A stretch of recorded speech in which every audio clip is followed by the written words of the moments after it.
जय जगन्नाथ सांग मैंने आपण मानक दीक्षित ब्लॉग को स्वागत करछि। आशा करछि आपण माने भल थिबे। मो बदे भल रहिछि। आज दिवाली रे एमिति अघटन घटे बोली के जानितिला। बढ़िया पाक करतिला सेति पय मो जल्दी जल्दी चावल चुना बाटी रंगोली कर देली।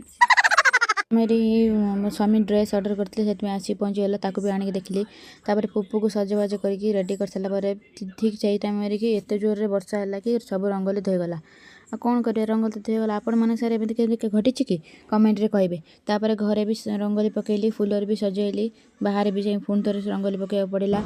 सब सजे सारला पर ठाकुर पूजा गटा पूरा कर देली।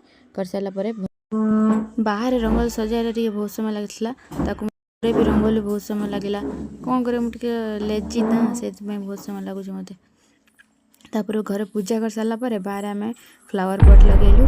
पुप्पू तार छोटा छोटा बम पप बम कचाड़ी तार फुटाऊला। फ्लावर पॉट देखी तो से बहुत खुशी है। तापर बाहर फटका फुटेलु। फटका फुटे सारापर आपण मैंने दिवाली केमी बनइले कमेंट में निश्चित कहे। और तो दिवाली मोर पूरा एका एका कर दिवाली। मैंने जय जगन्नाथ।